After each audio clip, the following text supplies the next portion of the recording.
I am 63 years old. I have a parking lot with my name on a sign.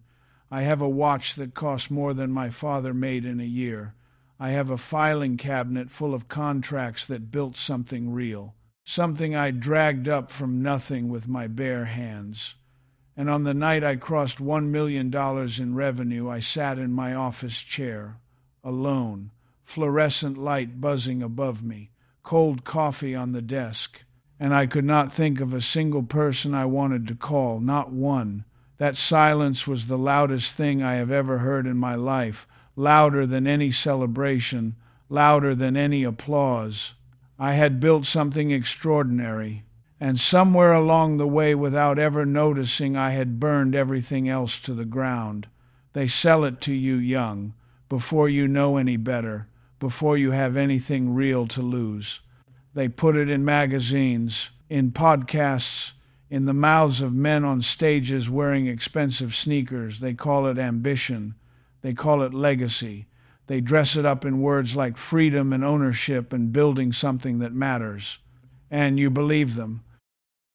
Because you are hungry, because your father worked for someone else his whole life and died tired, because you swore you would be different. So you grind, you skip the birthday dinner just this once. You miss the school play. Just this once. You take the call during the family vacation. Just this once. Except it is never just once. It becomes the architecture of your entire life. Brick. Absence. You build the business and you tell yourself the sacrifice is temporary. You tell yourself, when I hit this number, when I close this deal, when we scale to this point, then I will slow down.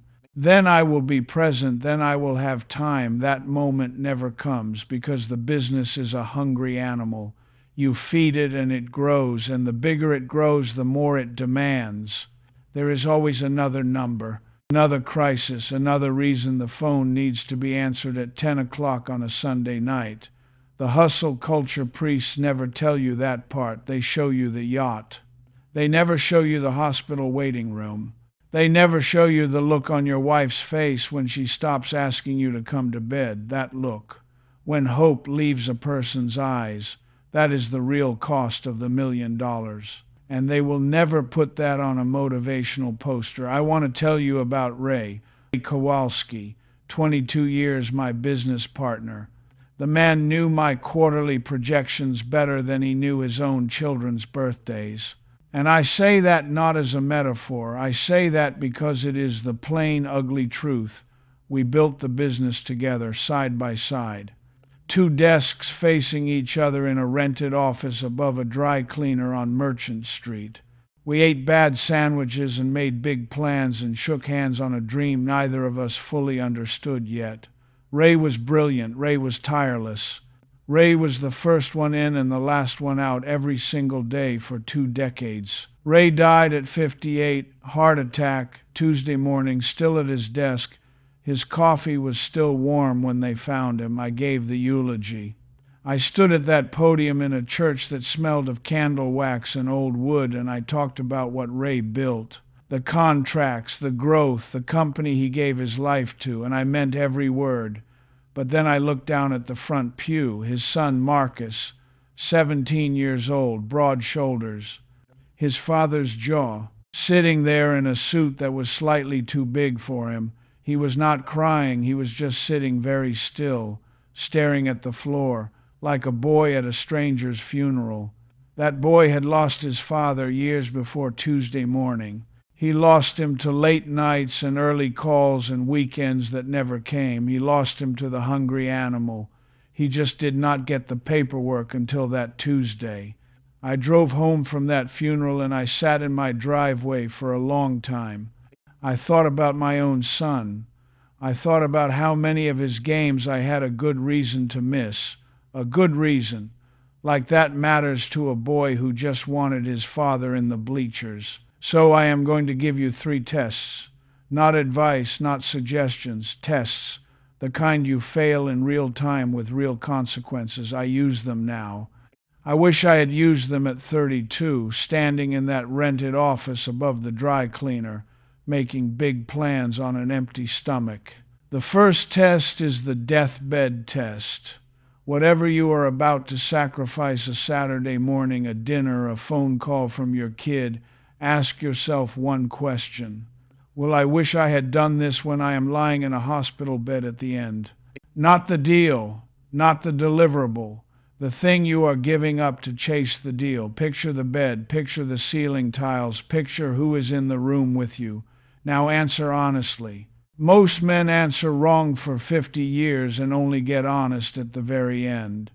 The second test is the stranger test. Read your calendar for the last 30 days like a stranger reading it for the first time. No context, no excuses, just the raw data of how you spent your hours. What does that calendar say you love? What does it say you are building? What does it say you are willing to bleed for? The calendar does not lie the way we lie to ourselves. It is cold and it is factual, and it will show you exactly who you are becoming. The third test is the Sunday evening test. Sunday evening, dinner finished. House quiet, how do you feel? If the answer is dread, a low-grade dread sitting in your chest like a stone, that is not ambition. That is a warning. That is your body telling you that the life you are living does not belong to you.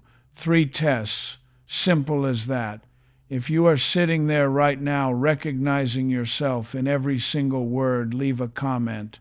Tell me which test you failed. I am not talking to an empty room, and I do not want you feeling like you are either. I want to tell you what I actually own, not what is in the filing cabinet, not what is in the bank account, not what has my name on it in that parking lot, what I actually own. I own a memory of my son at 7 years old, gap-toothed, sunburned, standing at the edge of a lake in August holding a fishing rod that was too big for him, laughing at nothing in particular. Just laughing because it was summer and his father was sitting next to him on a warm rock, and the world was small and good and enough. I almost missed that trip. I had a conference call. I had a proposal due. I had 17 reasons written down in a leather notebook that all made perfect logical sense. My wife looked at me across the kitchen and said nothing. Just looked. I went to the lake. That afternoon cost me nothing, not $1, not one contract. The business did not collapse. The proposal got filed on Monday. Nobody died. But I would trade every number in every filing cabinet I own for one more afternoon on that rock. That is the truth of it.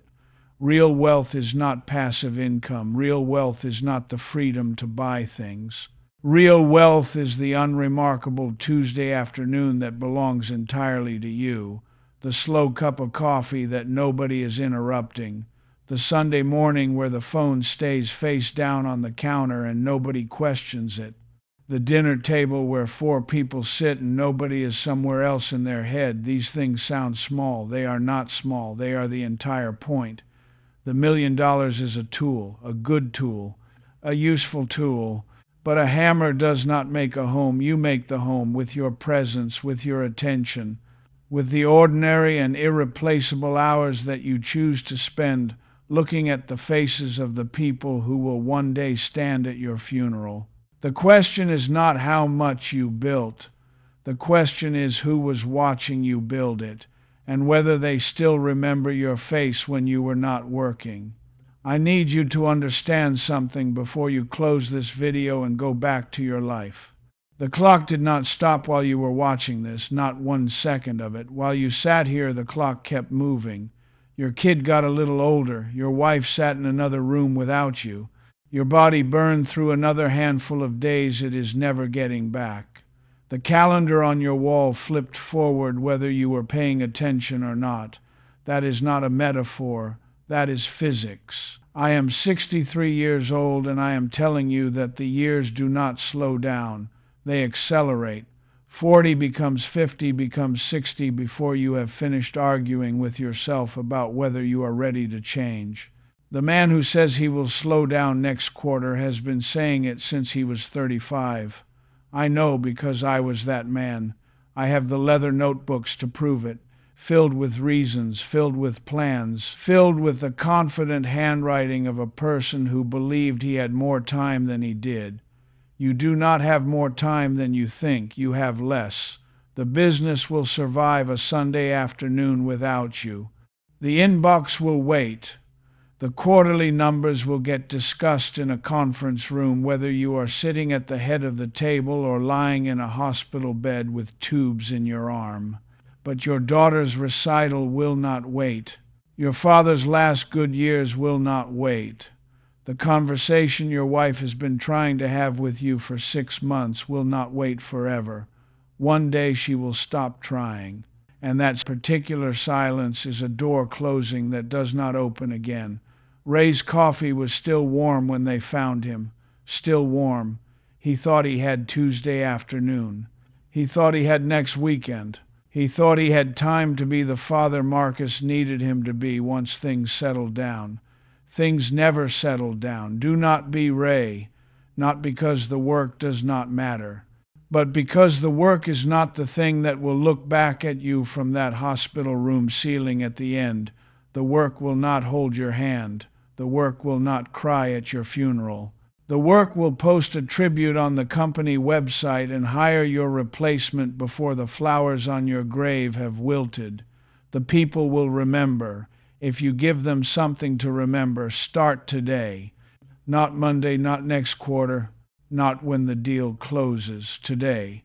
If this reached something in you, something you have been quietly ignoring for a long time, leave a comment. One word if that is all you have. I read every single one. Because I did not make this for the algorithm. I made this for the man sitting in his car in a parking lot at 8:30 at night, engine running, not ready to go inside yet. I see you. Go inside.